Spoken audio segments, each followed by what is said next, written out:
₹1.5 కోట్ల ఆస్తి అనేది ఆర్టీసీకి ఉంది. దాన్ని అమ్మాలన్న ఉద్దేశం ఇప్పుడు కాంగ్రెస్ ప్రయత్నిస్తుందా? అమ్మాలని ప్రయత్నిస్తుందంటే గవర్నమెంట్ ఇన్ఫర్మేషన్ అంటే ఇప్పటికే తన సంకేతాలు అమ్ముతారా అంటే ఇప్పుడు అమ్మే ఛాన్స్ ఉంది కదా. ఎన్నో కష్టాల్లో ఉంది. ఇప్పటికి కూడా వాళ్ళకి రావాల్సిన బకాయిలు కానీ లేకపోతే వాళ్ళని గవర్నమెంట్లో చేర్చుతామని చెప్పేసి ప్రీవియస్ గవర్నమెంట్ ఇచ్చిన హామీ కానీ కాంగ్రెస్ మేనిఫెస్టోలో పెట్టారు. అది కూడా నెరవేరుస్తారు. ఎందుకు సార్? ఇప్పుడు ఆర్టీసీ అనేటువంటిది చాలా కాన్ఫ్లిక్ట్ సబ్జెక్ట్. ఆర్టీసీలో సుమారుగా ఆ ప్రభుత్వ రంగ సంస్థలో పనిచేసే వాళ్ళకి కోపం వస్తుంది. నేను మాట్లాడుతుంటా. విజయ డైరీ మీకు ఇక్కడే మన హైదరాబాద్లో అక్కడ ఒక క్లర్కు విజయ డైరీలో పనిచేస్తూ 4 కాంప్లెక్స్లు కట్టాడు. నేను చాలా వరకు గమనిస్తే చాలా ఫెడరేషన్స్ సహకార సంస్థలు మూసివేశారు అని చెప్పి వింటూ ఉంటారు కదా. కారణం ఏంటంటే బాధ్యత లేకపోవడం ఎంప్లాయీస్కి. ఆర్టీసీ కూడా అంతే. దురదృష్టం ఏంటంటే చనిపోతే కూడా నాకు సంబంధం లేదు, నాకు చెప్పి సమ్మె చేశాడు అని చెప్పేసి స్టేట్మెంట్ ఇచ్చాడు కేసీఆర్ గారు. కేసీఆర్ గారి టైంలోనే మళ్ళీ వాళ్ళు అనుకున్నట్టే విలీనం ఎందుకు చేయాల్సి వచ్చింది సార్? కేసీఆర్ మెంటల్ అందరు తెలిసింది. నియంత అని చెప్పడం పెద్దవాడు కానీ అంటే నాకు అన్నీ తెలుసు. తెలంగాణ ఉద్యమం నడిపిన వాడు, తెలంగాణ స్టేట్ ముందుకు పోవాలా వెనుకోవాలా మధ్యలో అది నేను డైరెక్ట్ చేస్తా కదా.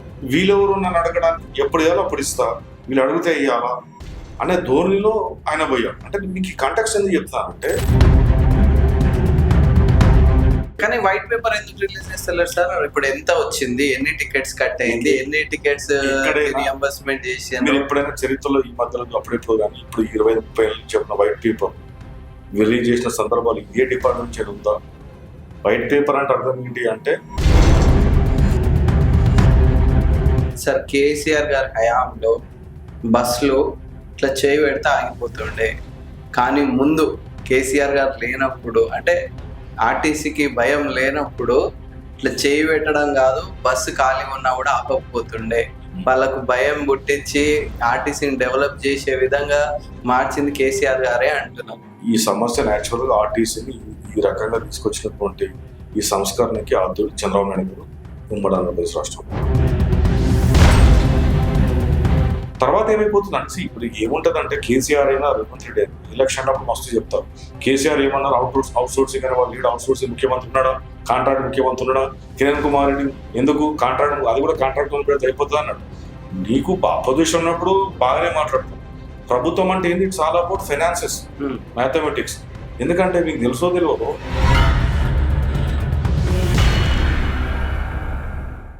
Hi friends, this is Pradeep Devasena. Welcome to our channel. Friends, ఇప్పుడు మనతో పాటు ఉన్నారు political analyst Ajay Maruthi Rao sir గారు. సార్తో మాట్లాడి మరిన్ని విషయాలు తెలుసుకుందాం. నమస్తే సార్. నమస్తే సార్.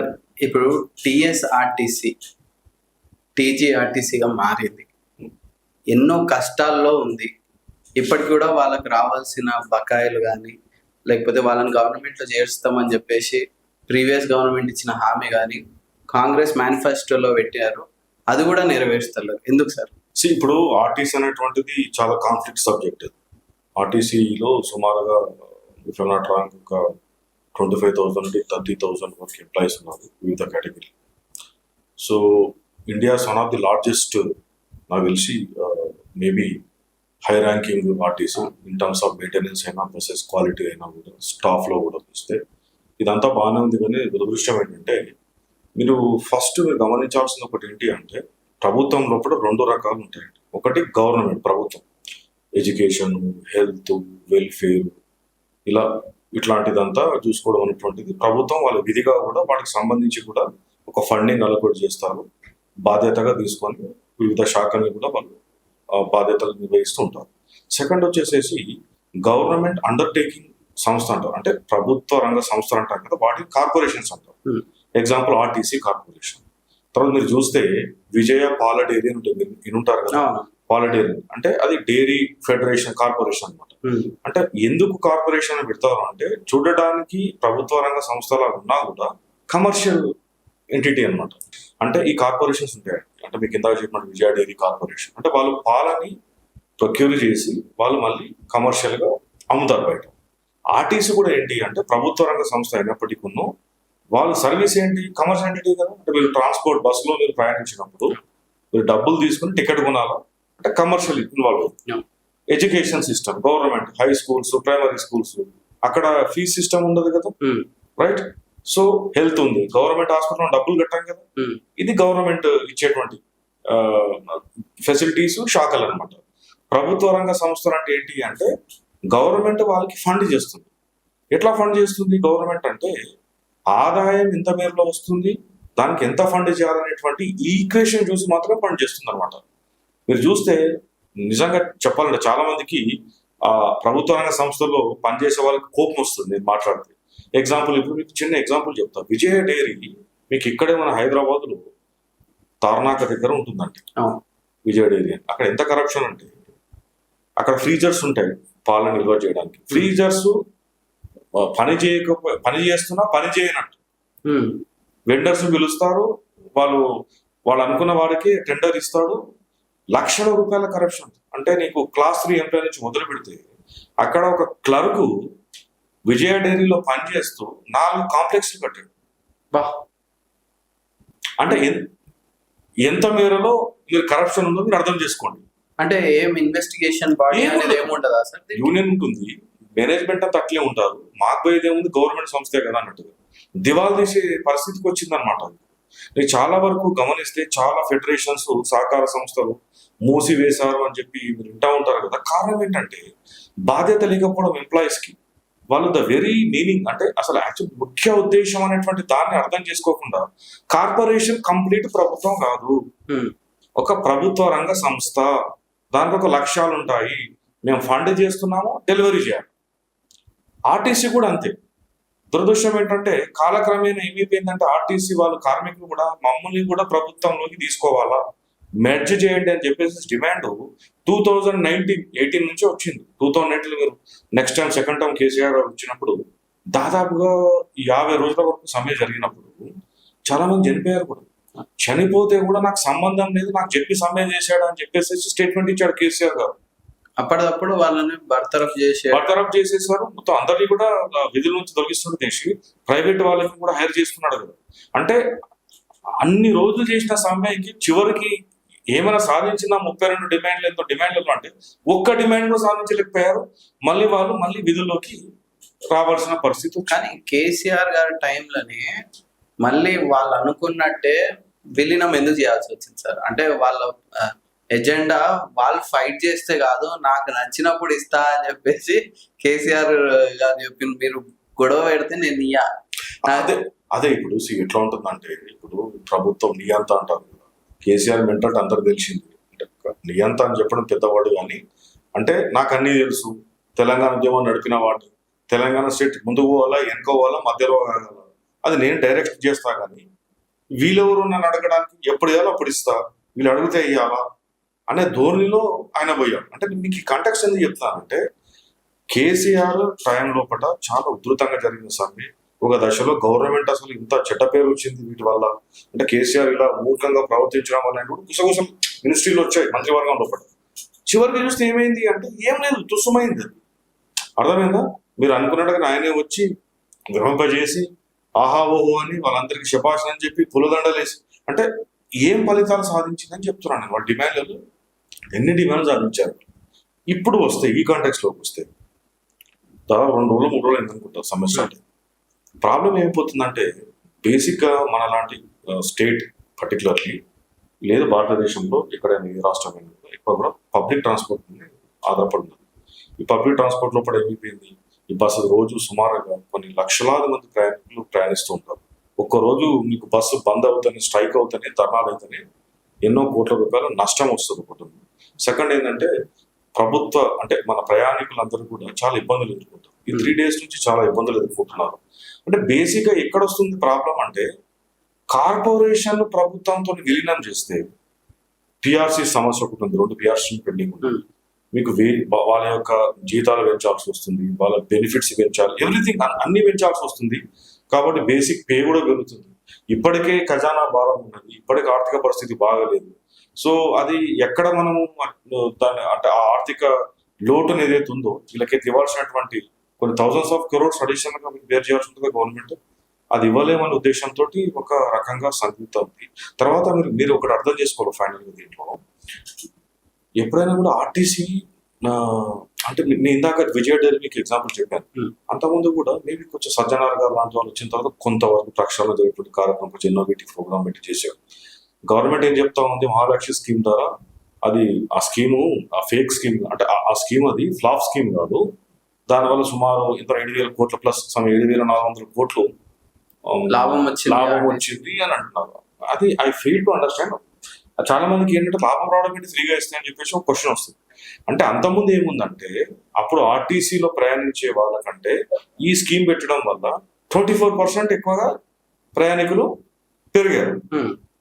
ఇప్పుడు ఆర్టీసీ ఎట్లా ఉంది, రోజు టికెట్ తో వచ్చే డబ్బులతో ఆర్టీసీ బతకాల, కొంత ఫండింగ్ గవర్నమెంట్ చేస్తుంది. ఇప్పుడు ఏమైపోయింది, 7,400 కోట్లు గవర్నమెంట్ డైరెక్ట్ గా ఫండింగ్ చేయడం వల్ల గవర్నమెంట్ చెప్పి అర్థమైందంటే మీకు డైరెక్ట్ గా 7,400 రూపాయలు గవర్నమెంట్ నుంచి వచ్చింది. ఇవ్వలేదా సార్? నేనేమన్నానంటే ఇవ్వలేదు, బట్ గవర్నమెంట్ దగ్గర ఉన్న ఫండ్ ఆర్టీసీకి వచ్చిందా, రాలేదు అని చెప్పేసి వాళ్ళు అంటారు. ప్రీవియస్ గవర్నమెంట్ ది కూడా ఎన్నో బకాయిలు ఉన్నాయి. ఆర్టీసీని గవర్నమెంటే మొత్తం నాశనం చేసింది. ఈ టికెట్ దాంట్లో మహాలక్ష్మి రియంబర్స్ చేశారు. మహాలక్ష్మి రియంబర్స్ చేశారు. బెనిఫిట్స్ రిలేటెడ్, ఇప్పుడు వాళ్ళ ఉద్యోగుల యొక్క బెనిఫిట్స్ రిలేటెడ్ అప్పుడు అదే. కానీ వైట్ పేపర్ ఎందుకు రిలీజ్ చేస్తలేరు సార్? ఇప్పుడు ఎంత వచ్చింది, ఎన్ని టికెట్స్ కట్ అయింది, ఎన్ని టికెట్స్ రియంబర్స్మెంట్ చేసి. మీరు ఎప్పుడైనా చరిత్రలో ఈ మధ్యలో అప్పుడెప్పుడు కానీ ఇప్పుడు 20-30 ఏళ్ళ నుంచి చెప్పిన వైట్ పేపర్ రిలీజ్ చేసిన సందర్భాలు ఏ డిపార్ట్మెంట్ నుంచి ఉందా? వైట్ పేపర్ అంటే అర్థం ఏంటి అంటే వాళ్ళ మనసులు అంత స్వచ్ఛంగా ఉండి కల్మషం లేకుండా మ్యానిపులేషన్ చేయకుండా ఉంటే, అందుకే వైట్ పేపర్ అంటారు కదా, స్వచ్ఛంగా తెల్లటి పేపర్ ఉండాలి. అంత డేర్ ఎవరు చేస్తారు ఈ రోజుల్లో? You take anything. ఇప్పుడు మీరు రాష్ట్ర ఖజానా పరిస్థితి, ఓరంటారు 7 లక్షల కోట్ల అప్పు అంటారు, ఓరంటారు 5 లక్షల కోట్ల అప్పు తెచ్చింది అంటారు. అర్థమైందా నీకు వైట్ పేపర్ నీకు రిలీజ్ చేస్తే నీకు యాక్చువల్ ఫ్యాక్ట్స్ బయటకు వస్తాయి కదా. ఇదంతా పారదర్శకంగా ఏ ప్రభుత్వాలు పనిచేయట్లేదు. ఇదంతా ఏంటి అంటే జనాలు ఒక కన్ఫ్యూజన్ ని క్రియేట్ చేసి బ్లేమ్ గేమ్ అంతే తప్ప ఇంక వేరే ఏం లేదు. అంటే ఇంకోటి ఉద్యోగులు కూడా బాధ్యతంగా పనిచేయకపోవడం, అప్పట్లో చాలా వరకు ఇంటి దగ్గర ఆర్టీసీ కంటే కరప్షన్ జరగడం, తర్వాత ఒక టైంకి రాకపోవడం, మెయింటెనెన్స్ ఆఫ్ బస్సెస్ సరిగా చేయకపోవడం, ఇదే ఇప్పుడు కొత్త బస్సుని కొనుగోలు చేయడం, ఇప్పుడు కరప్షన్ చేయడం. సో ఇదంతా దాంట్లో కూడా దానివల్ల ఆర్టీసీ స్థితికి రావడానికి ఆ సంస్థలో ఉన్నటువంటి కార్మికులు డెఫినెట్లీ కూడా కారణమే నేను అంటాను. సార్, కేసీఆర్ గారి హయాంలో బస్సులు ఇట్లా చేయి పెడితే ఆగిపోతుండే. కానీ ముందు కేసీఆర్ గారు లేనప్పుడు, అంటే ఆర్టీసీకి భయం లేనప్పుడు ఇట్లా చేయి పెట్టడం కాదు, బస్సు ఖాళీ ఉన్నా కూడా ఆపకపోతుండే. వాళ్ళకు భయం పుట్టించి ఆర్టీసీని డెవలప్ చేసే విధంగా మార్చింది కేసీఆర్ గారే అంటున్నారు. దానికి నేను అంటాను, నేను కొంచెము బ్యాక్ వెళ్ళాలి హిస్టరీ. ఈ సమస్య యాక్చువల్ గా ఆర్టీసీని ఈ రకంగా తీసుకొచ్చినటువంటి ఈ సంస్కరణకి ఆద్యుడు చంద్రబాబు నాయుడు గారు ఉమ్మడి ఆంధ్రప్రదేశ్ రాష్ట్రం లేడీ కండక్టర్స్ పెట్టడం కానివ్వండి, ఎక్కడ చేయాలి అక్కడ బస్ ఆపడం క్రియేటివ్ పూర్తిగా అది చంద్రబాబు నాయుడు గారు. సరే, రాష్ట్రం విడిపోయింది, ఇప్పుడు అనొచ్చు మన సంబంధం మీద సబ్జెక్ట్ అంటే మంచి ఎక్కడి నుంచి తీసుకుంటే ఏముంది, మనం సింగపూర్ లాగా ఉండాలి, డెవలప్ కావాలి, హైదరాబాద్ సింగపూర్ చేయాలా, తర్వాత ఏదో వరంగల్ ఇస్తాము, మన ఓల్డ్ సిటీని ఇస్తాంబుల్ చేయాలా అని చెప్పి ఎగ్జాంపుల్ తీసుకుంటున్నప్పుడు, వరంగల్ డల్లాస్ చేయాలనుకుంటున్నప్పుడు మనం పక్క రాష్ట్రం నుంచి మనం ఏదైతే మంచి ఉందో వాటిని తీసుకొని మనం కంటెస్ట్ చెప్పడం తప్పేముంది? వాస్తవంగా చెప్పాలంటే ఆర్టీసీ లోపల మహిళా కండక్టర్లు పెట్టడం కానీ, తర్వాత నెక్స్ట్ వచ్చేసేసి వాళ్ళు టార్గెట్స్ పెట్టడం కానీ, టార్గెట్స్ ఇన్ సెన్స్ ఏంటంటే ఎక్కడ బస్సు ఎందుకు ఆపాలన్నాడు, బస్సు ఆదాయం వస్తేనే కదా నీకు, అంటే నీ ప్రైవేట్ వెహికల్ కాదు, ఇన్నోవాలో లేకపోతే ల్యాండ్ క్రూజర్లో వెళ్ళట్లేవు కదా, అది నీ ప్రయాణికులకు సంబంధించింది, ప్రభుత్వ రంగ సంస్థ, అది నువ్వు ఎక్కడ చేయాలి అక్కడ ఆపాలి. అది ఆపితే నీకు టికెట్ డబ్బులు పెట్టి టికెట్ కొంటాడు, తద్వారా ఆదాయం వస్తుంది, తద్వారా సంస్థ నడుస్తుంది. అది మెయిన్ కాన్సెప్ట్. అది అర్థం చేసుకోవాలి. మీరు చంద్రబాబు నాయుడు గురించి తీశారు కాబట్టి ఒక విషయం చెప్పాలి మీకు. 2004 ముందు అంటే సెకండ్ టర్మ్ లోపల ఆయన గవర్నమెంట్ స్కూల్స్ లో కూడా టార్గెట్స్ పెట్టాడు. విద్యా వాలంటీర్స్ అని సిస్టమ్ తీసుకొచ్చి ఎందుకు ఎక్కువ పర్సంటేజ్ రావట్లేదు, అది యాక్చువల్ గా అప్పుడు మళ్ళీ రాకపోవడానికి కారణం ఇది కూడా ఒక కారణం. ఉద్యోగులందరూ కూడా తిరగబడ్డారు. అఫ్ కోర్స్ రాజశేఖర రెడ్డి గారి యొక్క పాదయాత్ర అది కూడా ఒక వైటల్ రోల్ ప్లే చేసినా కూడా అప్పటి వరకు స్కూల్ టీచర్లు ఏంటి, మధ్యాహ్నం రావడం, ఇన్ఫ్లుయెన్స్ ఉన్నవాడైతే అదే ఊర్లో ఉండే పుట్టిన పెరిగినటువంటి టీచర్ అదే ఊర్లో ఉండే స్కూల్లో పనిచేయడం. మళ్ళీ బిజినెస్లు చేయడం. అంటే ఈ కొంత సంస్కరణ చంద్రబాబు నాయుడు ఎందుకు చెప్తున్నానంటే వారిని కొన్ని సంస్కరణ కాదు ఖచ్చితంగా. డాక్టర్స్ కూడా ఉంటుండే కదా సార్, అందరూ డాక్టర్స్ అనే కాదు, నీకు గవర్నమెంట్ డాక్టర్స్ కూడా హా, ఏంది గవర్నమెంట్ హాస్పిటల్లో కాకుండా ప్రైవేట్ ప్రాక్టీస్ చేయడం. చేయకూడదు అన్నది చాలా సీరియస్ గా చేశాడు. నాట్ ఓన్లీ గవర్నమెంట్ ఆఫీసర్స్ టయానికి రావడం. ఆ రోజు ఎంత భయం ఉండేదంటే డైరెక్ట్ ఎవరైనా నేను సీఎంకి చెప్తాను, నిజంగా సీఎంకి చెప్తే ఎక్కడ వస్తాడని ఆకస్మిక తనిఖీలను పెట్టాడు కదా, బస్సులో జరుగుతూ ఎప్పుడు మారుమూల గ్రామాలు కూడా పర్యటించాడు కదా. అంటే సార్ ఇప్పుడు అవుట్ ఆఫ్ కాంటాక్ట్ అయిన ఆర్టీసీ దాంట్లో మనకి యాక్చువల్గా మీరు అన్నారు కాబట్టి అప్పుడు బస్సులో ఇది చేయబెడితే ఆపాలని తీసుకొచ్చింది చంద్రబాబు నాయుడు గారు. తర్వాత ఏమైపోతుంది అంటే ఇప్పుడు ఏముంటదంటే కేసీఆర్ అయినా రేవంత్ రెడ్డి అయినా ఎలక్షన్ అప్పుడు మస్తు చెప్తారు. కేసీఆర్ ఏమన్నారు, అవుట్ సోర్సింగ్ అని, వాళ్ళు అవుట్ సోర్సింగ్ ముఖ్యమంత్రి ఉన్నాడా, కాంట్రాక్ట్ ముఖ్యమంత్రి ఉన్నాడా, కిరణ్ కుమార్ రెడ్డి ఎందుకు కాంట్రాక్ట్, అది కూడా కాంట్రాక్ట్ పెడితే అయిపోతుంది అన్నాడు. నీకు అపోజిషన్ ఉన్నప్పుడు బాగానే మాట్లాడతాం. ప్రభుత్వం అంటే ఏంటి, it's all about finances, mathematics. ఎందుకంటే మీకు తెలుసో తెలియదు, కేసీఆర్ బహుశా భారతదేశంలో ఏ ముఖ్యమంత్రి కూడా చేయకపోవచ్చు పని. ఎవ్రీడే ఖచ్చితంగా ఎవ్రీ ఈవినింగ్ ఆయన ముఖ్యమంత్రి ఉన్నప్పుడు బడ్జెట్ ఎంత ఆదాయం అంటే మనకి ఎక్సైజ్ ద్వారా ఎంత వస్తుంది, కమర్షియల్ ట్యాక్సెస్ ద్వారా ఎంత వస్తుంది, టోటల్ గా మనకి ట్రాఫిక్ చాలానాల్సి వాడు ఎవ్రీ ఈవినింగ్ రివ్యూ చేసి అంటే బడ్జెట్ ఎంత ఉందని. అంటే ఆయన ఎందుకు నిర్ణయం చాలా వరకు ఏముంటుంది అంటే ముఖ్యమంత్రులకి ప్రిన్సిపల్ సెక్రటరీస్ వాళ్ళని డిపెండ్ అవుతా ఉంటారు. ఎప్పుడు 6 నెలల కింద ఇచ్చిన అప్డేట్ పట్టుకొని అంటే పనికిరాని అమలు సాధ్యం కాని హామీలు ఇస్తారు. ఇచ్చిన తర్వాత అరే ఏంటి మనం 2,000 కోట్లు శాంక్షన్ చేద్దాం, బడ్జెట్ లేదే అన్నట్టు. అంటే ఎవ్రీడే చూసేవాడు ఆయన.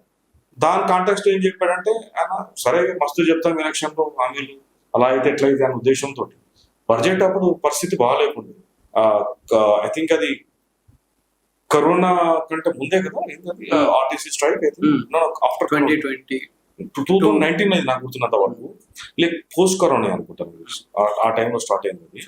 సో అది ఇప్పుడు కూడా రేవంత్ రెడ్డి గారు అంతే కదా, రేవంత్ రెడ్డి గారికి బడ్జెట్ లేదు, ఆయన ఏమంటారు జీతాలు ఇచ్చే పరిస్థితి లేదు, సిచ్యువేషన్ ఇట్లా. ఇప్పుడు ఆయన ఎక్కడి నుంచి వీళ్ళ డిమాండ్స్ చేయాలంటే 8,000 కోట్లు కావాలని అంటున్నారు కదా. 35,000 crores ఆర్టీసీ డిపార్ట్మెంట్ పెట్టడం అంటే అయ్యే పనైనా సాధ్యం. వేరు ఇది మేనిఫెస్టోలో మీరు చెప్పిందే మేము అడుగుతున్నాము, అండ్ ఇది ఇప్పుడుది కాదు, ఎప్పటి నుంచో మీరు ఒప్పుకున్నది, మీరు చెప్పింది మీ మేనిఫెస్టో ద్వారానే. అంతేకాకుండా ఇప్పటి వరకు అయినవి అందరికి మీరు అన్ని చేసినాము అని చెప్తున్నాం, అందరికి అన్ని చేసినప్పుడు మాకెందుకు చేస్తలేరు అంటే ప్రాబ్లం ఏంటంటే ఎవరైనా ఏ పార్టీ అయినా కూడా మేనిఫెస్టో చేసినప్పుడు మేనిఫెస్టోని మాకు భగవద్గీత, మేనిఫెస్టోను బైబిల్, ఖురాన్ అని చెప్తారు. దురదృష్టం ఏంటంటే అధికారంలోకి వచ్చిన తర్వాత ఏం చెప్తారంటే బాబు బైబిల్ అనేది చర్చిలో చదవాలి, ఖురాన్ అనేది మసీదులో చదవాలి, భగవద్గీత అంటే పోయి ఇంట్లో చదువుకోండి లేకపోతే దేవాలయం గురించి చదువుకోండి అనే స్థితికి తీసుకొచ్చినారు. అంటే మేనిఫెస్టో అనేటువంటి నథింగ్ బట్ మీరు ఇప్పుడు సినిమా భాషలో చెప్పాలంటే ఒక సినిమా తీసిన టీజర్ అని వదులుతాడు, ఎక్సైటింగ్ ఉందని చెప్పి థియేటర్కి వెళ్తాడు. మేనిఫెస్టో అనేటువంటిది పొలిటికల్ పార్టీకి ఎలక్షన్ ఉంది టీజర్ లాగా అనమాట. జనాలకి అరే బాగా ఉంది, సూపర్ గా ఉందని ఎట్లయితే సినిమా థియేటర్లోకి వెళ్తాడు టికెట్లు పెట్టి, ఆ రకంగా వీళ్ళకు దండగా ఓట్లేయడానికి పనికి వస్తుంది తప్ప ఆ manifesto until unless election commission మేనిఫెస్టోలో చెప్పింది it is you are bound to implement. మీరు ఖచ్చితంగా ఇంప్లిమెంట్ చేయాలా. ఏదో ఎన్నికల హామీ అని చెప్పేసి మీరు చూస్తే లాస్ట్ టైం అంత ముందు టీఆర్ఎస్ సెకండ్ టర్మ్ వచ్చినప్పుడు వాళ్ళు చెప్పిన హామీల గురించి ఎవరో ఒక స్పోక్స్ పర్సన్ చెప్తూ వస్తూ ఉంటే ఏమో హామీలు ఇచ్చారని చెప్పేసి నెక్స్ట్ డే టీఆర్ఎస్ వెబ్సైట్ నుంచి మేనిఫెస్టో తీసేశారనమాట. అంటే పరిస్థితి ఎట్లా వచ్చిందంటే అనేది టీఆర్ఎస్ అనే కాదు, జనరల్ గా మీరు చూస్తే కాంగ్రెస్ ఇచ్చిన హామీలు కూడా చూస్తే కేటీఆర్ ఇప్పుడు చెప్తుంటాడు కదా 420 హామీలు అని చెప్పేసి. అంటే ఏముంది, మనం 100 హామీలు ఇవ్వాలా, అధికారంలోకి రావాలా, 10 హామీలు చేయాలా అనే కాన్సెప్ట్ లో ఉన్నారు అది. సో ఇది సర్వసాధారణం అయిపోయింది పార్టీలో. కానీ ఇప్పుడు ఇన్ని గవర్నమెంట్స్ వస్తుంది కదా సార్, దాన్ని చట్టబద్ధత ఇయ్యలేరా సార్? మేనిఫెస్టో అట్లా ఉంటేనే చేయాలి అని ఇప్పుడు ఇన్ని పార్టీస్ వచ్చినాయి. గవర్నమెంట్ చట్టబద్ధత ఇస్తుంది, ఇవ్వాల్సింది కాన్స్టిట్యూషన్, పార్లమెంట్ లేదు ఎలక్షన్ కమిషన్. ఇది మేనిఫెస్టో అంటే సోన్లీ ఎలక్షన్ కమిషన్ విషయం. ఎలక్షన్ కమిషన్ ఆఫ్ ఇండియా దాని మీద చర్యలు తీసుకోవాలా, లేదు పార్లమెంట్ లో ఒక చట్టం చేయాలా. అదే అది చేస్తే అయిపోతుంది. ఎవరు ఎందుకు చేస్తారు? వాళ్ళే కదా నాయకులు అంతా. ఎందుకు చేస్తారు అంటే జనాల మీద నిజంగా అంత ప్రేమ ఉండి చేయాలి, వాళ్ళు చేసేది నిజంగా చెప్పిందే చేస్తారన్న పార్టీ ఎందుకు చేయలేకపోతుంది? లేదు, ఇప్పుడు ప్రేమ ఉంటే వీళ్ళు దొంగ హామీలు ఇవ్వరు కదా, అబద్ధం హామీలు ఇవ్వరు కదా, అవునా కదా? సో ఇప్పుడు జనాలు కూడా అట్లాగే తయారని చెప్పి వాళ్ళకి తెలుసు, జనాలు కూడా ఈజీగా తీసుకుంటున్నారు. ఎలక్షన్ కావాలని మర్చిపోతారు అనే భావనలోనే మెజార్టీ పార్టీలు ఉన్నాయి. అంతే కదా. ఇప్పుడు జనాలలో భయం అంటే అడుగుతారేమని. ఇప్పుడు అంతకుముందు తీసుకున్న గవర్నమెంట్ అయినా ఇప్పుడు గవర్నమెంట్ అయినా ఇక్కడే గవర్నమెంట్ అయినా కూడా 100 హామీలు చెప్తారు, అందులో అరకొర హామీలు పూర్తి చేస్తారు.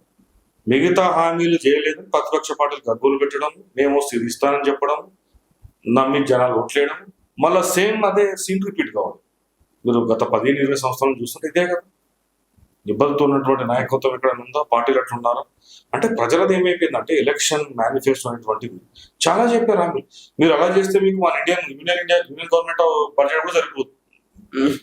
కాంగ్రెస్ ఇచ్చిన హామీలు చెప్తా ఉన్నారు జనరల్ గా. సో అన్ని పార్టీలు అట్లా ఇస్తా ఉన్నాయి. దాన్ని ప్రజలు కూడా సీరియస్ తీసుకోవట్లేదు అనే భావనలోనే ఉన్నారు. అది ఏదైనా కూడా ఖచ్చితంగా మీరు అన్నట్టుగా దానికి ఒక మార్పు రావాలి. ఐదర్ పార్లమెంట్ లో చట్టం చేయాలా, లేదు అంటే ఎలక్షన్ కమిషన్ ఆఫ్ ఇండియా అయినా ఆ దిశగా ఒక స్ట్రాంగ్ ఒక రూల్స్ ఇంపోజ్ చేయాలి. ఇప్పుడు ఆర్టీసీ విషయానికి వస్తే సార్, 1,50,000 కోట్ల ఆస్తి అనేది ఆర్టీసీకి ఉంది. దాన్ని అమ్మాలన్న ఉద్దేశం ఇప్పుడు కాంగ్రెస్ ప్రయత్నిస్తుందా? అంటే గతంలో కేసీఆర్ కూడా జరిగే ప్రయత్నాలు అవి. అంటే అమ్మాలని ప్రయత్నిస్తుందా అంటే గవర్నమెంట్ ఇన్ఫర్మేషన్ అంటే ఇప్పటికే తన సంకేతాలు లేవు. అమ్ముతారా అంటే ఇప్పుడు తప్పదు, మన హామీలు ఇచ్చాము, బడ్జెట్ లేదన్నప్పుడు ఎట్లయితే మీకు భూములు అంతా ఉన్నారు గవర్నమెంట్ ల్యాండ్స్ ని, ఏమో పరిస్థితి వస్తే అమ్మినా అమ్ముతారు, అమ్మే ఛాన్స్ ఉంది కదా. బట్ ఇప్పటి వరకు అయితే ప్రభుత్వ రంగ మీరు గమనిస్తే లాస్ట్ టైం కేసీఆర్ ప్రయత్నం చేశాడు. ఇప్పుడు మీకు అగ్రికల్చర్ డిపార్ట్మెంట్ ఆఫీస్ అని సపరేట్ వేరే ఉంటుంది, ఇప్పుడు మార్కెట్ ఆఫీస్ అని వేరే ఉంటుంది, ఇట్లా రకరకాల ఇండస్ట్రీస్ బిల్డింగ్ వేరే ఉంటుంది. ఇవన్నీ ఎందుకంటే చాలా విశాలమైన ప్రదేశాలు ఉన్నాయి కదా, స్థలాలు ఉన్నాయి. ఒక ఆలోచన చేసినట్టు వాటి అన్నింటినీ ప్రైవేట్ వాళ్ళకి కట్టబెడదామని కేసీఆర్ ఏం చేసినట్టే దాని వెనుక రహస్యం అది మెయిన్ భావన ఆయనకు ఉన్నటువంటి అంటే ఒక ఇల్ థాట్. అన్ని జనాలకు అందరికీ ప్రాబ్లం అవుతుంది, అన్ని ఆఫీసెస్ అంతా ఒకటే దగ్గర పెడతాను, ఒక 10-15 ఫ్లోర్స్ బిల్డింగ్ పెట్టి అని. అది ఏంద్రా అని చూస్తే ఏంది అంటే ఒక్కొక్క ఆఫీస్ హ్యాబిట్స్ లో ఒక ఆఫీస్ ఉంది, తర్వాత ప్రింటింగ్ స్టేషన్ ఆఫీస్ ఉంటుంది, అది 4-5 ఎకరాలు ఒకటి 4-5 ఎకరాలు సిటీలోనే ఎన్ని కోట్లు వస్తుంది. అదొక ప్రయత్నము ఇప్పుడు ఈసారి వస్తే చేసిన ప్రయత్నం చేశాడు. అంటే గవర్నమెంట్ డబ్బులు లేనప్పుడు వాస్తవంగా చెప్పాలంటే కేసీఆర్ టర్మ్లోనే సెకండ్ టర్మ్లోనే 2020-21 నుంచి కర్మ తర్వాత చాలా దివాళా తీసిన ఆర్థిక పరిస్థితి. కొంతమంది ఏం చెప్తారంటే కేసీఆర్ సన్నిహితులు కూడా ఏం చెప్తారంటే ఆయన ఎలక్షన్ ముందు ఒక మాట అన్నాడు, మనము గెలిచిన ఇబ్బంది లేదు, మనకు ఓడిన ఇబ్బంది లేదు అని. అదేంటి ఎందుకు అంటే ఓడితే మనకు ప్రాబ్లం లేదు, వచ్చిన ప్రాబ్లం లేదు, గెలిస్తే మనకి ఇంకెక్కువ ప్రాబ్లం ఉంటుంది. గెలవద్దని ఎవరు అనుకుంటారు, కానీ ఆయన చెప్పింది ఏంటి అంటే చాలా ఇట్లున్నాము, ఎడ్జ్లో ఉన్నాము, అది ఇటు పడతాము అటు పడతాము, పరిస్థితి అట్లుందని చెప్పాడు. సీనియర్ లీడర్ చెప్పాడు, సీనియర్ లీడర్. సో అట్లా పరిస్థితి ఉంది అనేది వాళ్ళకు తెలుసు, వీళ్ళకి తెలియదు. కేసీఆర్ గారు ముందే గ్రహించారా సార్ ఓడిపోతామని చెప్పేసి? లేదు, అంటే ఆ ఉద్దేశంతో చెప్పలేదు. ఈ was very confident of winning. ఆర్థిక పరిస్థితి ఎట్లుంది అంటే ఇట్లున్నది మనది, ఎనీ టైం మనం కుప్ప ఊలిపోతాము. ఇప్పుడు ఒక ఫర్ సపోజ్ కేసీఆర్ గారు గెలిచి ఉంటే ఇప్పుడు వాళ్ళ పార్టీకే బ్యాడ్ నేమ్ వస్తుండే సార్. డెఫినెట్లీ. ఇప్పుడు దాని అర్థం ఒక senior leader, very close friend of KCR, చాలా సీనియర్ లీడర్, ఒకే డిస్ట్రిక్ట్ సంబంధించినప్పుడు మొదటి నుంచి ఆయన టీడీపీలో ఆప్తులుగా ఉన్నారు, ఫ్రెండ్స్ గా. ఆయన చెప్పేది ఏంటంటే ఒకసారి వచ్చినప్పుడు ఎలక్షన్స్ 3-4 నెలల ముందు మనం పరిస్థితి ఇట్లున్నది, మనం గెలిచినామని కత్తి మీద సామి ఆర్థిక పరిస్థితి, ఓడినామనుకో ఇంకా బాధలేదు, వానికి ఇబ్బంది, వచ్చినోడికి అన్నట్టు ఒక సాటరికల్ గా మాట్లాడడానికి సార్ చెప్పాడు అనమాట. ఆ ఎలక్షన్ ముందే చెప్పాడు నాకు, ఇట్లా నేను కూర్చొని లంచ్ చేస్తూ ఉంటే ఇట్లా మాట అన్నాడు అని చెప్పేసి. అరే అప్పట్లో అంత సీరియస్ గా తీసుకోలేదు ఎందుకు అన్నాడు అని. ఇప్పుడు చూస్తున్న ఆర్థిక పరిస్థితి చూస్తుంటే ఎక్స్ట్రా ఇంకేం చేస్తారు. ఇప్పుడు బీఆర్ఎస్ బీజేపీతోనే ఎప్పుడు ఆయన సెకండ్ టర్మ్ వచ్చినప్పుడే కయ్యానికి కాలు దొబ్బింది కదా, అంతే కదా. అంతే. ఇప్పుడు బీజేపీ సపరేట్ గా ఆయనకు అడిషనల్ బడ్జెట్ ఇచ్చేది ఏముంటది, లేదు. కాంగ్రెస్ ఎట్లాగో లేదు సెంట్రల్, మళ్ళీ బీజేపీతో అడగాలి కదా. మరి ఆ దేశంలో బీజేపీ మన డబ్బులు అడిషనల్ గా మనకి ఏమన్నా ఫండ్ ఇచ్చేవాళ్ళ, ఇచ్చేది లేదు. మరి ఎట్లా నడిపేవాడు? ఇవన్నీ స్కీమ్స్ అయితే నడపాలి రైతు. సరే ఇప్పుడు రైతు భరోసా అని ఆయన ఇవ్వట్లేదని మనకు అనిపిస్తా ఉంది. నీకు అదే స్కీమ్ ని కంటిన్యూ చేయాలంటే ఎన్ని వేల కోట్లు కావాలి? ఇప్పుడు రాష్ట్రము కేసీఆర్ ఉన్నప్పుడు some 5 lakhs crores 4 lakhs crores BRS వాళ్ళు చెప్తున్నారు, వీళ్ళు 7 lakhs 8 lakhs crores అప్పు ఉందని చెప్తాను సార్. కానీ ఇప్పుడు ఎవ్రీ మంత్ ఎంతైతే ఎక్స్పెండిచర్ అయ్యిందో, ఎవ్రీ ఇయర్ ఎంతైతే ఇప్పుడు కాంగ్రెస్ గవర్నమెంట్ లో ఎంతైతే అప్పు చేసిందో, కేసీఆర్ గారు ఇన్ని టర్మ్స్ తర్వాత కూడా అంత అప్పు కాలేదు, ఏం ఆస్తి లేదు.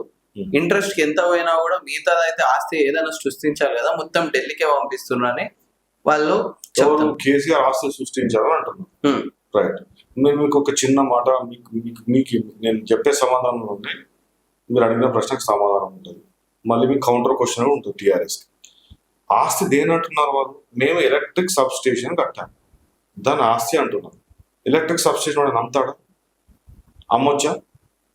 ఒక గవర్నమెంట్ స్కూల్ కట్టారు, ఒక రెసిడెన్షియల్ స్కూల్ కట్టారు, కొన్ని వందల రెసిడెన్షియల్ స్కూల్ కట్టారు. రెసిడెన్షియల్ స్కూల్ ఆస్తి అంటే ఆస్తి ఎట్లా అవుతుంది? రెసిడెన్షియల్ స్కూల్ అసెటే కదా సార్, అంటే గవర్నమెంట్ కి ఒక అసెట్, దాని వల్ల ప్రజలకు రెసిడెన్షియల్ స్కూల్ వల్ల ఇంతమందికి ఫుడ్ కానీ అది వేరు. తను అనేది ఏంటంటే ఇన్ని లక్షల, కొన్ని 10 లక్షలు, 25, 50 ఇప్పుడు private example electric sub station sir, మీరు అన్నట్టు ప్రైవేట్ వాళ్ళ నుంచి తీసుకుంటే ఎంత డబ్బులు ఖర్చు అవుతుంది? వాడు చెప్పినంత రేటుకి అవుతుంది. అదే ఇప్పుడు మనకు ఇప్పుడు మన సొంత ఇంటికి రెంట్ కట్టాం సార్, వేరే ఇంటికి అయితే రెంట్ కట్టాలి, వాడు ఎంత డిమాండ్ చేస్తే అంత కట్టాలి. కానీ ఇప్పుడు మేము మా సొంత ఆస్తిలో ఉంటే మనం సృష్టించుకోవచ్చు, తగ్గుతుంది, రెంట్ అనేది ఉండదు కదా, అది ఆస్తి లాంటిది కదా. ప్రదీప్ గారు మీకు చెప్తున్నాను, ఆయన మాట్లాడి చాలా ఫూలిష్ ఐడియా, ఇలా సరిగా కౌంటర్ ఇవ్వడం కూడా రాలేదు. నేను అప్పుడే వేరే ఒక ఎంపీ గారితో చెప్తుంటే మాట సరదాగా చిట్ చాట్లో ఉన్నప్పుడు నేను చెప్పింది ఏంటంటే, ప్రభుత్వం ఆస్తి ఎప్పుడు అవుతుంది? ఆస్తి మీరు గమనించండి, ఆస్తి అంటే ఏంటి? మనం ఒక ఇంట్లో ఉంటున్నాం, మనం ఉన్న మన తర్వాత అయినా ఆస్తి, ఎందుకంటే అమ్ముకుంటే దానికి వేలు అమ్మొచ్చు, రైట్? నీకు ల్యాండ్ ఉన్నా, ఓపెన్ ల్యాండ్ ఉన్నా, లేదు ఇంకా వేరే ఇండస్ట్రీ ఉన్నా, అది కూడా ఆస్తి కిందకే కదా. సిక్ ఇండస్ట్రీ అయినా ఎంతో కొంత ఆస్తి కిందకే ఉంటుంది. వేరే గవర్నమెంట్ లోపల అది ఆస్తి ఎలా అవుతుంది? నేను ఏమంటున్నానంటే, ఇప్పుడు మీకు స్కూల్ బిల్డింగ్ ఉంది, రెసిడెన్షియల్ స్కూల్ కట్టారు, లేదు కలెక్టరేట్ ఆఫీస్ కట్టారు. కలెక్టరేట్ ఆఫీసు అసెట్ ఎట్లా అవుతుంది? దాన్ని అమ్మలేరు కదా. Asset is what? అసెట్ అంటే ఏంది? దేన్నైతే మనం అమ్మేటప్పుడు ఎంతో కొంత వాల్యూ చేసేదాన్ని అసెట్ అంటాం. మనము వీళ్ళు దాని ఏమంటారు, మన తెలంగాణ భాషలో పుట్నాలాగా అమ్మినట్టుగా ఇది ప్రభుత్వ భూముల్ని మనము వీటిని ప్రభుత్వ భూమిని అసెట్ అనొచ్చు. ప్రభుత్వ భూమి వీళ్ళు క్రియేట్ చేయలేదు, భూమి పుట్టినప్పటి నుంచే భూమి ఉంది, దాన్ని డిమార్కింగ్ చేశారు. అది నేను అనేది ఏంటంటే, ఎవరన్నా ఇప్పుడు స్కూల్ బిల్డింగ్ అయినా, హాస్పిటల్ అయినా, ఒక district super speciality district hospital ఉంది, డిస్టిక్ ఏరియా హాస్పిటల్ ఉంది, జిల్లా ఆసుపత్రి ఉంది. జిల్లా ఆసుపత్రి అసెట్ ఎట్లా అవుతుంది? నా పాయింట్ ఏంటంటే, దాన్ని అమ్మలేరు కదా. అంటే అది చాలా, అప్పుడు వీళ్ళు చేసినటువంటి అలిగేషన్కి ఏం చేయాలో అర్థం కాక ఆస్తులను సృష్టించామని చెప్పేటప్పుడు, ఆస్తులు ఏవవుతాయి చెప్తాను. ఇండస్ట్రీస్, మీరు మన ఎగ్జాంపుల్ ఇప్పుడు పేపర్ మిల్ లాంటిది, ఒక సింగరేణి లాంటిది ఇండస్ట్రీ పెట్టు, అది ఆస్తి. ఎందుకు ఆస్తి? Not only that is giving employment ఇవ్వడమే కాదు, ఒకవేళ మీరు నడపలేము అని చెప్పేసి ప్రైవేట్ సంస్థకు అమ్మిన కూడా 1,00,000 కోట్లకు తీసుకుంటాడు, రిలయన్స్ లాంటి వాళ్ళు. అది ఒక రకంగా ఆస్తి అని చెప్పొచ్చు. ఇప్పుడు మీరు ఇందాక అన్నటువంటి ప్రభుత్వ రంగ సంస్థల్లో ఇది వీళ్ళు కల్పించిన, ఇది మన ఆర్టీసీ, వీళ్ళు సృష్టించిన ఆస్తి అయితే కాదు ఆర్టీసీ. ఇప్పుడు మీరు ఇందాక ఆస్తులు ఉన్నాయన్నారు కదా, ఆస్తులు ఉంటే ఏం చేస్తారు? ఆస్తులు ఉంటే పరిస్థితి మళ్ళీ ఇంకా ఖజానా దివాళా తీసే పరిస్థితి వస్తే ఈ గవర్నమెంట్ అయినా అమ్మాల్సిన పరిస్థితి. ఎవరు అతిథులు గారు కదా. ఇప్పుడు రేపు ఎలక్షన్ వచ్చినప్పుడు మరి ప్రజలు ఏమి ఇవ్వలేదు అనుకుంటున్నారు, 6 గ్యారంటీస్ లో అన్ని సక్సెస్ కాలేదు అని చెప్పి వాళ్ళకి 50,000 కోట్లు 1,00,000 కోట్లు మళ్ళీ బడ్జెట్ పెట్టుకొని ఎలక్షన్ రిలీజ్ చేయాలంటే ఎక్కడ రిలీజ్ చేస్తారు? పైన ఉన్నది బీజేపీ గవర్నమెంట్, కాంగ్రెస్ గవర్నమెంట్ కి ఇచ్చే పరిస్థితే ఉండదు, అవునా కదా. ఇప్పటికే మనకు చాలా విపరీతమైన అప్పులు ఉన్నాయి, వాళ్ళ ఈఎంఎస్ కి కొన్ని 1,000 కోట్లు పోతా ఉన్నాయి. ఎఫ్ఆర్బిఎం లిమిట్ కూడా దాటిపోయింది, ఎక్కువ ఇంట్రెస్ట్ కు తీసుకోవాలా. ఇప్పుడు ఇంట్రెస్ట్ తీసుకోవాలంటే వాళ్ళు ఇంటర్ నుంచి పే చేయాలి కదా, మన ప్రజలకు పన్నులు వేయాలి కదా. ప్రజలకు పన్నులు వేస్తే ప్రజలు ఊరుకుంటారు. సో ఇది టోటల్ ఒకదానికొకటి ముడిపడినటువంటి అంశం. సార్ మీరు చెప్పింది అర్థమైంది సార్. సో దీంట్లో ఇప్పుడు ఇది చరిత్ర సృష్టించిండు అని చెప్పొచ్చా సార్? ఆస్తి ప్లేస్ లో ఆయన మార్క్ అనే డిమార్కేషన్ కేసీఆర్. నేను ఆస్తి విషయం అనలేను, కానీ ఒక డెవలప్మెంట్ విషయంలో తెలంగాణ వచ్చినప్పుడు ఆంధ్ర వాళ్ళు ఏమైనా ఎగతాలు చేస్తారు, మీకు పరిపాలించడం రాదు, ఆంధ్ర వాళ్ళని డెవలప్మెంట్ అయింది, ఇండస్ట్రీస్ ఎవరు రారు, రియల్ ఎస్టేట్ పడిపోతుంది అనే స్టేజ్ నుంచి దాన్ని సక్సెస్ఫుల్ గా ఇంకా పెంచాడు. అంటే ఆ ఐపుని భూమిని పెంచాడు, అంతవరకు మనం ఒప్పుకోవచ్చు. Okay sir. అయితే కేసీఆర్ ఇది చేసిండ్రు, కాంగ్రెస్ హయాంలో అది కూడా లేదు. ఇప్పుడు ఆస్తి అనే దానికి ఆస్తి అనకపోయినా కూడా ఆయన చరిత్ర సృష్టించిండన్నా లేకపోతే ఒక ఆయన మార్క్ అనేది పెట్టుకుండన్నా కూడా రేవంత్ రెడ్డి మార్క్ ఏది, ఇంత డబ్బులు ఖర్చు అయింది కానీ మార్క్ మాత్రం 0 అనే వాళ్ళకి ఏం చెప్తారు సార్? వాళ్ళు అదే ప్రశ్నిస్తారు. ఇప్పుడు రేవంత్ రెడ్డి మార్కెట్ తను ఏమంటే ఇంద్రమిల్ అంటాడు. హ్మ్. ఇప్పుడు ఇంత చేసిన దానిలో ఇప్పుడు కేసీఆర్ గారికి రైతు బంధు గుర్తుకొస్తుంది, కళ్యాణ లక్ష్మి గుర్తుకొస్తుంది, రాజశేఖర గారు 108 గుర్తుకొస్తుంది, ఫీజు రీంబర్స్మెంట్ గుర్తుకొస్తుంది, రైట్, ఆరోగ్యశ్రీ గుర్తుకొస్తుంది. ఇప్పుడు మీరు రేవంత్ రెడ్డి గారు చేసిన కొన్ని పథకాలు డెఫినెట్లీ ఇంద్రమిల్లు అంటాడు, ఫ్రీ బస్ అంటాడు, మహాలక్ష్మి వాళ్ళు ఇప్పుడు చెప్తా 7,400 కోట్లు బెనిఫిట్ అయినాయి మహిళలకు అంటున్నాడు కదా. వాళ్ళ మార్క్ అంటే ఇదే మార్క్. ఇప్పుడు ఫ్రీ బస్ మీద ఓరవకనే బిఆర్ఎస్ పార్టీ వాళ్ళు ఈ సమ్మెకి మద్దతు ఇచ్చి వెనకాల సపోర్ట్ చేసి వీళ్ళని రెచ్చగొడుతున్నారు అని చెప్పేసి పొన్నమంటున్నారు. ఇప్పుడు ప్రభుత్వంలో ఉన్నప్పుడు ప్రతిపక్షం దుమ్మెత్తిపోయడం సహజం. వాళ్ళ అప్పుడు ప్రతిపక్షంలో ఉన్నప్పుడు ఆర్టీసీ సమ్మె నడిచినప్పుడు కూడా వీళ్ళు అదే కామెంట్ చేశారు కదా, అది సహజమే.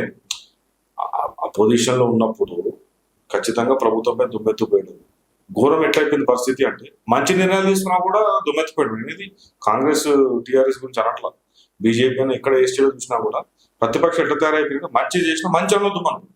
మంచి అంటే అది వాళ్ళకి ఎక్కడ క్రెడిట్ వస్తుందని చెప్పేసి దాంట్లో కూడా మళ్ళీ మనము కొడుకుడి మీద ఈకలు ఎక్కువ పెట్టడం అంటారు, ఆ టైప్ లోపల మళ్ళీ మనం లోపాలను వెతకాలండి. అంటే మీరు ఇందాకన్న దాంట్లో వీళ్ళు లోపాలు ఉన్నాయి, దీనికి మూల కారణం అంతా కూడా వీళ్ళే గవర్నమెంట్ అని చెప్తున్నారు. డెఫినెట్లీ ఎంతో కొంత నిజం ఉంటది కదా. నిజమే, వీళ్ళు ఎందుకు అడుగుతున్నారు, వీళ్ళు ఎందుకు హామీలు ఇచ్చారు? మీ హామీలను చూసే ఓట్లు వేసారు, మీరు డెఫినెట్లీ అమలు చేయమని అడుగుతున్నారు. ప్రతిపక్ష పార్టీకి అడుగుతారు, ఎట్ ద సేమ్ టైం మళ్ళీ వాళ్ళకు కూడా క్వశ్చన్ వస్తుంది కదా. 50 రోజుల సమ్మె చేస్తుంటే చచ్చిపోయినా కూడా, శవాలు తిరుగుతున్నా కూడా, ఆత్మహత్యలు తీసుకుంటున్నా కూడా పట్టించుకోవడం మాకు సంబంధం లేదు. అసలు ప్రభుత్వం అట్లా రెస్పాండ్ అవ్వాలి. అసలు అది ఒక ముఖ్యమంత్రి ఇచ్చే స్టేట్మెంట్ అయినా, అది మాకు సంబంధం లేదు, మీరు చనిపోతే మేము అడిగి మనం దీక్ష చేస్తున్నారా, దానికి అనుమతే లేదు, మేము వాళ్ళని ఉద్యోగులను ట్రీట్ చేయమని ఆ రోజు మాట్లాడడం తప్పే. ఈ రోజు కూడా ఏదైనా అలాంటి ప్రయత్నాలు చేస్తే కూడా తప్పే. డెఫినెట్లీ అప్పుడు ఆ గవర్నమెంట్ తప్పే అంటాను, ఇప్పుడున్నటువంటి ఈ గుణం తప్పే. But at the same time నేను ఏమంటున్నానంటే, మీరు ఇందాక చెప్పారు అన్ని తీర్చాలో 30,000 కోట్లు ఎక్కడి నుంచి వస్తే చెప్పండి. ఇప్పుడు ఆర్టీసీ ఏమన్నా లాభాల్లో ఉందా? ఫ్రీ బస్ పక్కన పెట్టండి, లాభాల్లో ఉందా? ఎలా డిమాండ్ చేస్తారండి? ఇప్పుడు ప్రభుత్వ ఉద్యోగులు కూడా ఒక రెస్పాన్సిబుల్ గా ఫీల్ కావాలి కదా. ఇప్పుడు మనం ఒక గవర్నమెంట్ హై స్కూల్స్ ఉంది, పెర్ఫార్మెన్సే లేదు అక్కడ. ఎంత ప్రైవేట్ స్కూల్, ఎందుకు ప్రైవేట్ స్కూల్ ఆటో డ్రైవర్లు కానీ ఇళ్లలో పనిచేసుకున్న వాళ్ళు కూడా ఎందుకు ప్రైవేట్ స్కూల్కి పంపుతున్నారు? అప్పు సప్పు చేసి కూడా. ప్రభుత్వ స్కూళ్ళల్లో ఫెసిలిటీస్ ఉండవు, టీచర్లు సరిగా చెప్పదు, ఎడ్యుకేషన్ రాదు, మేము కష్టపడుతున్నాం ఆ పిల్లలను మంచి ఉద్యోగాలు రావాలని కదా. మరి ఆ భావనలో ఉన్నప్పుడు మరి ఇప్పుడు అనుకుందాం మనము స్కూల్లో టీచర్లు ఇప్పుడు రైట్ టీఆర్సీ అడుగుతారు, వాళ్ళ హక్కు నేను కాదనట్లు.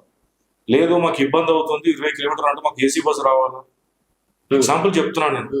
లేదు మాకు అక్కడ రెస్ట్ రూమ్స్ కట్టాలా అని డిమాండ్ చేశారనుకోండి హైపోథెటికల్ గా, ఏమన్నా చేయమంటే చేస్తారు. ఆయన ఏముంది అంటే చూడాలి కదా.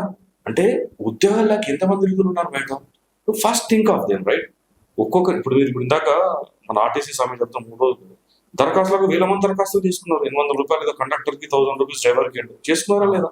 అంత నిరుద్యోగం ఉందండి. ఇప్పుడు మీకు పీజీ చేసిన వాడు, ఎంటెక్ చేసిన వాడు కూడా హోమ్ గార్డ్ కూడా వెళ్తా ఉన్నారు. మరి నేనేమన్నా పిహెచ్డి చేసిన వాళ్ళు కూడా పోతున్నారు కదా. నేనేమంటున్నా, ఉద్యోగులు ఫస్ట్ నేను I'm not blaming any government, ఆ పార్టీ మంచి ఈ పార్టీ మంచి అని కాదు.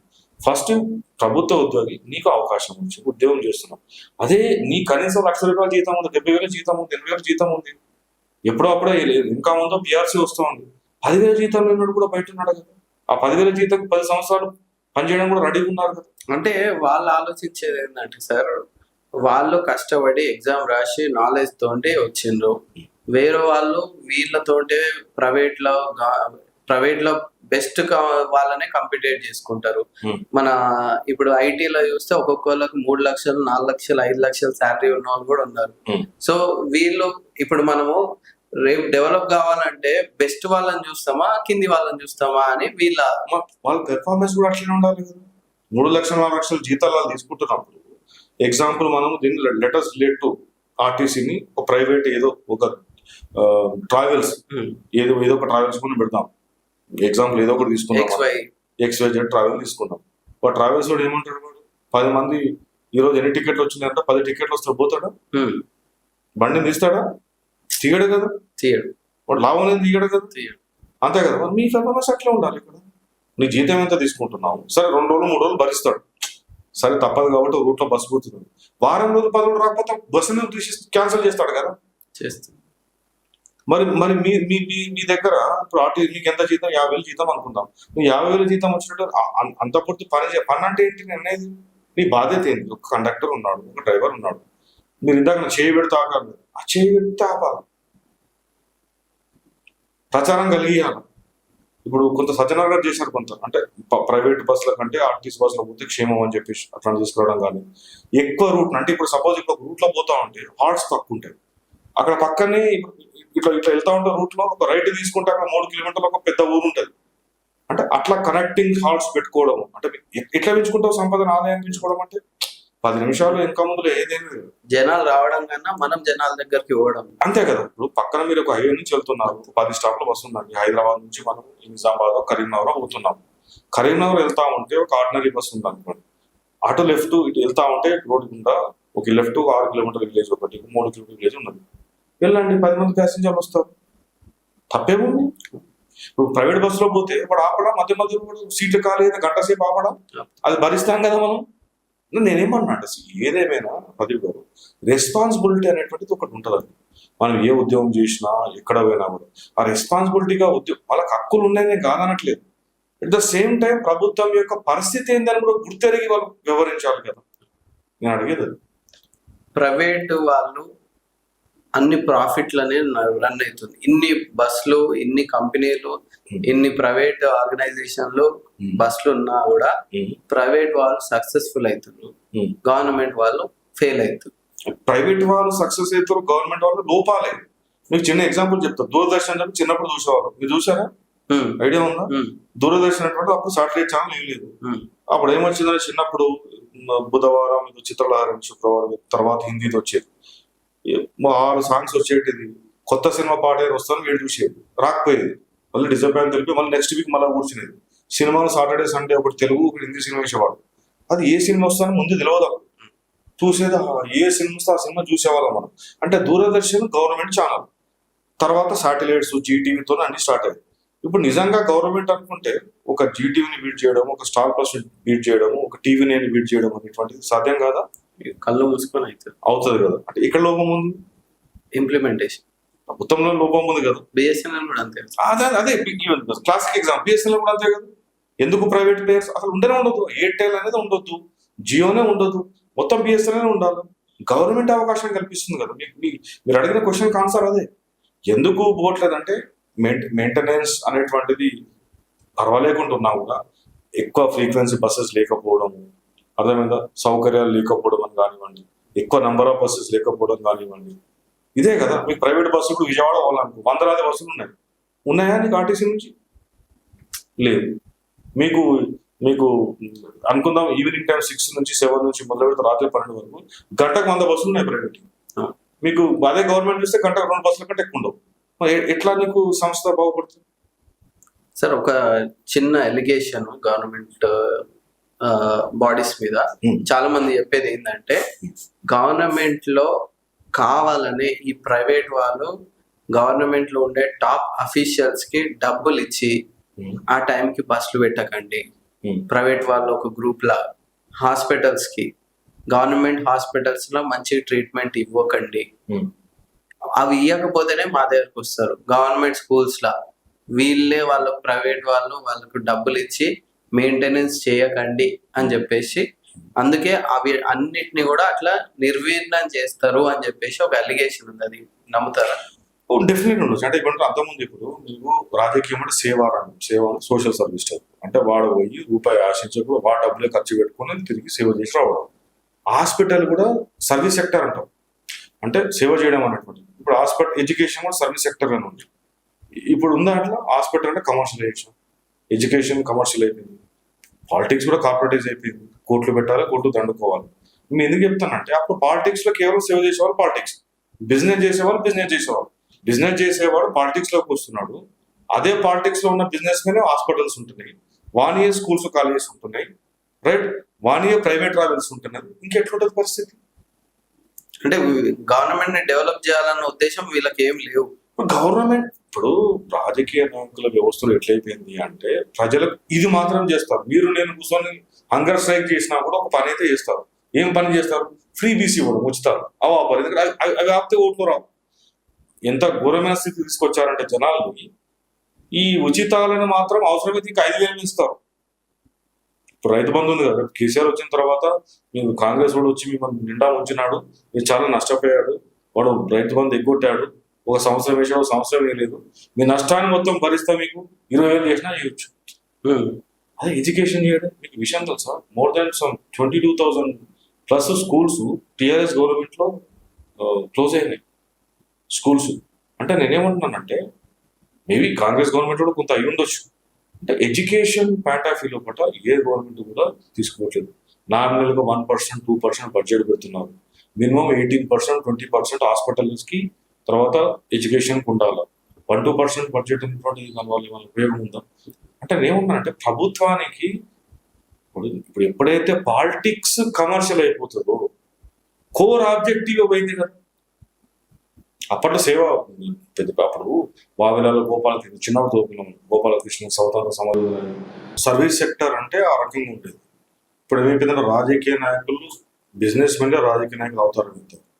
ఆ బిజినెస్ మెన్ రూపంలో ఉన్న రాజకీయ నాయకుల రూపంలో ఉన్న బిజినెస్ మెన్లే హాస్పిటల్స్ ఉన్నాయి, స్కూల్స్ ఉన్నాయి, తర్వాత వాళ్ళకి మైనింగ్ ఉంది, కాంట్రాక్ట్స్ ఉన్నాయి, రోడ్డు కాంట్రాక్ట్స్ అయినా, రైల్వే కాంట్రాక్ట్స్ అయినా, ఏదైనా కూడా వాళ్ళు ఈవెన్ ఇప్పుడు మనం ఇందాక చూసినటువంటి ప్రతి బిజినెస్ లో కూడా ఆ బిజినెస్ మెన్ వాళ్ళు రాజకీయ నాయకులు వచ్చి ఎందుకు వస్తున్నారు? మోస్ట్లీ వాళ్ళు ఏదైతే పెట్టుబడులు పెట్టారో వాటిని రెట్టింపు చేసుకోవడానికి, లేదా వాళ్ళ ఆస్తుల్ని కాపాడుకోవడానికి, ప్రభుత్వం నుంచి ఏమైనా ఇంకా కూడా ఫైనాన్షియల్ సహకారం తీసుకోవడానికి వాళ్ళు వస్తున్నారు. కాబట్టి రాజకీయ రంగం లోపల సేవా భావం లేనంత వరకు పరిస్థితి ఇట్లా ఉంటుంది. ఎవరు ఎందుకు హెల్త్ సెక్టర్ ఇంప్రూవ్ కావాలనుకుంటారు? ప్రతి మండల్లో ప్రైవేట్ హాస్పిటల్ అయ్యింది. చూస్తే గవర్నమెంట్ హాస్పిటల్ తప్ప మండలంలో, తాలూకాలను తప్ప వేరే పరిస్థితి ఉండేది కాదు. అట్లాంటి ప్రతి మండలం 3-4-5 ప్రైవేట్ హాస్పిటల్ అయింది. డిస్టిక్ లో పోతే మీకు సూపర్ స్పెషాలిటీ హాస్పిటల్ అయింది. మీకు హైదరాబాద్ లాంటి మెట్రో నగరాలు చెప్పాల్సిన పరిస్థితి లేదు. అంటే అట్లాంటప్పుడు ఖచ్చితంగా కూడా ఎందుకు ఆ రాజకీయ నాయకులకి ప్రజలకు ఉచితంగా విద్య, ఉచితంగా వైద్యం ఇవ్వాలా అన్న ఆలోచన ఎందుకుంటే చెప్పండి. ఫైనల్గా సార్, ఆర్టీసీ అనేది, బస్సెస్ అనేది ఓన్లీ ఏది ప్రైవేట్ బస్సెస్ అనేది రియల్గా తిప్పొద్దు, కాన్స్టిట్యూషన్ ప్రకారం రూల్స్ అనేవి ఉన్నాయంట. కానీ ఇది స్టాప్కి ఇట్లా ఆపే పద్ధతి అనేది ప్రైవేట్ బస్సులు చేయొద్దు. ఓన్లీ ఒక ఫ్యామిలీ ఒక టూర్కి వెళ్ళాలనుకుంటే వెళ్ళాలి, రావాలి అనే కాన్సెప్ట్ మాత్రమే వాళ్ళకి పర్మిషన్ ఉంది. కానీ ప్రైవేట్ బస్సులు ఇట్లా స్టాప్ కాపడము, ఇక్కడ నుంచి అక్కడ ఫ్యామిలీని కాకుండా, టూరిజం కాకుండా ఈ కమర్షియల్ యాక్టివిటీస్ కూడా చేయడం వల్ల ఆర్టీసీకి నష్టం వస్తుంది. కానీ ప్రభుత్వం ఏం చర్యలు తీసుకుంటలేదు వాళ్ళ మీద. ఇందాక చెప్పింది ఎందుకు చర్యలు తీసుకోవట్లేదు అంటే రీజన్ ఏంటంటే ఆ ప్రైవేట్ బస్సెస్ ట్రావెల్స్ చాలా మంది పొలిటీషియన్స్ ఉన్నారు కదా. పరిస్థితి ఎక్కడ వస్తుందంటే అప్పుడు రాజకీయము, సేవా రంగం, రాజకీయ నాయకులు వేరు, బిజినెస్ మెన్ వేరు. ఏదైనా కానివ్వండి, కాంట్రాక్టర్ కానివ్వండి, ప్రైవేట్ హాస్పిటల్స్ కానివ్వండి, ఏదైనా కూడా జనరల్గా చెప్తున్నాను, ఇండస్ట్రీ అయినా కూడా, బస్సెస్ అయినా, ఏదైనా కూడా. ఇప్పుడు ప్రాబ్లం వల్ల ఏంటంటే మీరు డేటా తీయండి, రీసెర్చ్ చేయండి, ఖచ్చితంగా నడిచే ప్రైవేటు ఆపరేటర్ అట్లీస్ట్ ఒక ఎమ్మెల్యే ఉంటాడు, లేదా ఒక మంత్రి ఉంటాడు, చివరి క్లాస్కు జడ్పీటీసీ స్థాయి, మండల స్థాయి వ్యక్తి ఉంటాడు, రాజకీయ నాయకుడే ఉంటాడు. అంటే డైరెక్ట్ గా లేకున్నా వాళ్ళ అన్ననో, తమ్ముడు, బంధువు, ఏదో ఫ్రెండో, ఏదో అంటే వాళ్ళ సహకారంతో నడిచేటియే కదా ఏమైనా కూడా. సో ఏ రకంగా నీకు రూల్స్ విరుద్ధంగా నడవ చెప్పండి. ఫిట్నెస్ లేని బస్సులు నడపడము, ఒకటే పర్మిట్ తోటి 100 బస్సులు నడపడము. మనం చూస్తే ఎన్ని యాక్సిడెంట్స్ మొత్తం చూస్తూ ఉంటాం. ఎందుకు అవుతున్నాయంటే ఇన్ని యాక్సిడెంట్ అవుతున్నా వాళ్ళకి చలనం లేదు, గవర్నమెంట్ లో చలనం లేదు. ఇప్పుడు ఎవరి డ్యూటీ వాళ్ళు చేయాలి కదండి. ట్రాన్స్పోర్ట్ డిపార్ట్మెంట్ వాటి వాళ్ళు ఏం చేస్తున్నారు? వాళ్ళు ఫిట్నెస్ ఉందా లేదా టెస్ట్ చేయాలా, అసలు వాళ్ళ కెపాసిటీ ఎంతమంది కెపాసిటీ తీసుకెళ్తారని చూడాలా, చూస్తున్నారా? ఒక బస్సు పర్మిట్ ఉంటుంది, 100 బస్సులు నడుపుతారు. ప్రతి దగ్గర అదే కదా. మనం అనుకుందామని ఈ మధ్య మైనింగ్, శాండ్ మాఫియా బాగా కొంతవరకు గవర్నమెంట్ కంట్రోల్ చేసిన వాస్తవం చెప్పాలంటే, నడుస్తున్నా కూడా సీరియస్ యాక్షన్ తీసుకుంటున్నారు ఫ్రాంక్గా చెప్పాలంటే. వాళ్ళు ఏం చేస్తారు, వెహికల్స్ అని ఉంటాయి మొత్తం. వాడు ఒకటే వెహికల్ దానిపైన వాడు 100 లారీలు 100 టిప్లను కొడతా ఉంటాడు. 100 టిప్ అదే కదా. మరి ఎవరు వెరిఫై చేయాలి? వెరిఫై చేయాలి, పట్టించుకునే లంచాలు, అక్రమ మైనింగ్ 99% వస్తుంది. సక్రమంగా పర్మిషన్ నడిచేది 1%. పోలీసులు మేనేజ్ చేసుకోవడము, ఆఫీసర్ని మేనేజ్ చేసుకోవడము, డేటాలో మేనేజ్ చేసి ఫస్ట్ లీడర్ స్టార్ట్ అవుతుంది, పంచాయతీ మేనేజ్ చేస్తారు. సెకండ్ వచ్చేసేసి ఏం చేస్తారు, మైనింగ్ లోపల మళ్ళీ వచ్చేసేసి గ్రామస్తులు వ్యతిరేకంగా ఉన్నాము, ఏమైపోతుంది, ఆ మైనింగ్ చేస్తూ ఫస్ట్ పంచాయతీని, సర్పంచ్ని, లోకల్ లీడర్స్ మేనేజ్ చేస్తారు. ఒక హైయెస్ట్ వాల్యూ శాండ్ కానీ మట్టి కానీ ఒక ₹1 కోటి 2 కోట్ల వాల్యుయేషన్ ఉంటాయి. అది గవర్నమెంట్ ఓపెన్ టెండర్ వేయకుండా ఏం చేస్తారంటే వాళ్ళు తీర్మానం చేసుకొని ఆ 2 కోట్ల విలువైన కానీ వాడు 20 లక్షలకే తీసుకుంటారు. వాళ్ళందరూ మేనేజ్ చేసి 20 లక్షలు అఫిషియల్ గా గవర్నమెంట్ పంచాయతీ ఫండ్ పోతుంది, మిగతా 30-40 లక్షల రూపాయలు వీళ్ళందరికీ లంచాలు ఇస్తారు. ఆ రకంగా ఏమవుతుందంటే ఓపెన్ టెండర్ లో పాల్గొంటే 2 కోట్లు 3 కోట్లు పెట్టాలి, అదే 50 లక్షల పని అయిపోయింది. గవర్నమెంట్ నష్టమే కదా సార్. నష్టం పట్టించుకోవట్లేదు. కొన్నిసార్లు మీరు కంప్లైంట్లు ఇస్తే కొంతమంది ఏమంటారు, తహసీల్దార్స్ అంటారు వాళ్ళు, మీరు మట్టి ఎక్కడ అట్లా జరుగుతుంది మీరు ఆపాలంటారు. అది ఆపాల్సిన డ్యూటీ జనాలది కాదు కదా, ఆపాల్సిన డ్యూటీ ఎవరిది, రెవెన్యూ డిపార్ట్మెంట్ ఆపాల్సింది, ఇరిగేషన్ డిపార్ట్మెంట్ ఆపాల్సింది. మరి దాని ఫుటేజ్ వీడియో రికార్డింగ్ చేసేసి కోర్టులో సబ్మిట్ చేయొచ్చు కదా సార్. ఎంతమందికి చట్టాల పైన అవగాహన ఉంటుంది, ఎంతమంది కోర్టుల వరకు వస్తారు, కోర్టు రావాలంటే లాయర్ ఫీజెస్, ఇప్పుడు ఇవన్నీ ఉంటాయి కదా. ఏమన్నానంటే గవర్నమెంట్ డ్యూటీ ఏంది, ఒక టీచర్ డ్యూటీ ఏంది, అందులో బాగా చదివే వాళ్ళు ఉంటారు, పూర్గా చదివే అంటే బాగా చదవని వాళ్ళు ఉంటారు. చదవని వాళ్ళ మీద ఎక్కువ శ్రద్ధ పెట్టడం కదా, నువ్వు మొత్తం చదివే వాళ్ళ మీద నేను ఫోకస్ పెడితే ఎట్లా ఉంటుంది సిస్టమ్. సేమ్ వే ఇప్పుడు నీకు రెవెన్యూ డిపార్ట్మెంట్ పరిధిలోకి వస్తుంది, వాళ్ళు నిరంతరము అబ్జర్వేషన్ వాళ్ళు ఇన్ఫర్మేషన్ తెచ్చుకుంటూ ఉంటారు. అంటే అట్లా పరిస్థితి. దానివల్ల ఏమైపోతుంది, కోట్ల రూపాయల గవర్నమెంట్ రావాల్సిన ఆదాయం రావట్లేదు. లీగల్ గా టెండర్స్ సిస్టమ్ లో పెట్టేది 1% కూడా ఉండదు.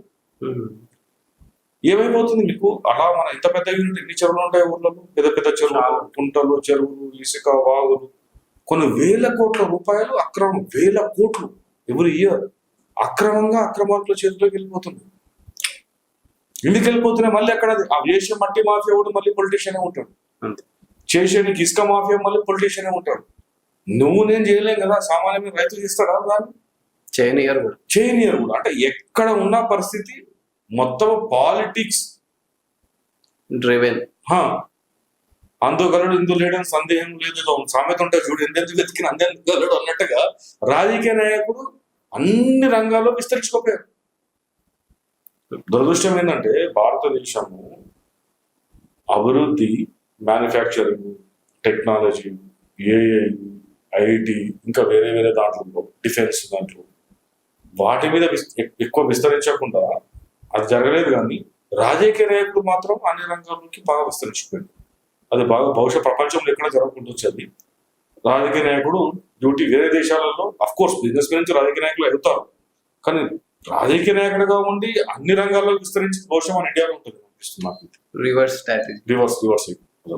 ఓకే సార్, ఫైనల్ గా మీరు ఏం చెప్తారు సార్, ఆర్టీసీ మళ్ళీ ముందట్లాగా నడవాలంటే ఏమేమి స్టెప్స్ తీసుకోవాలి? ఆర్టీసీ ముందర నడవాలంటే ఖచ్చితంగా గవర్నమెంట్ కూడా చాలా అబౌట్ ఏంటి అంటే కాన్ఫిడెన్స్ తీసుకొని చూసినప్పుడు కార్మికులు కానీ ఉద్యోగులు కానీ వాళ్ళకి కాన్ఫిడెన్స్ ఇవ్వాలా, ఆర్థిక పరిస్థితి ఎట్లుందని చెప్పాలా, వాళ్ళకి ఖచ్చితంగా ఎన్నో కొన్ని డిమాండ్ వాళ్ళు నెరవేర్చాలా, డెఫినెట్లీ పిఆర్సీ ఇవ్వాలా. తర్వాత అంటే వాళ్ళకున్న సాధక బాధలు, ప్రభుత్వ ఆర్థిక పరిస్థితి, మన సంస్థ ముందుకు వెళ్ళడానికి కూడా ఉద్యోగులు కూడా వాళ్ళ బాధ్యతగా పనిచేయాలి. అంటే లాభాలను పెంచడం, అంటే కార్పొరేషన్స్ ఎట్లుంటే ఏ కార్పొరేషన్ లాభాలు పెంచడం, లాభాలలో కూడా బాట ఆడగడం, ఆ దిశగా పోతే ఏమవుతుంది అంటే ఖచ్చితంగా ఆర్టీసీ ముందుకు అంటే equal responsibility lies on government plus employees RTC company. So thank you.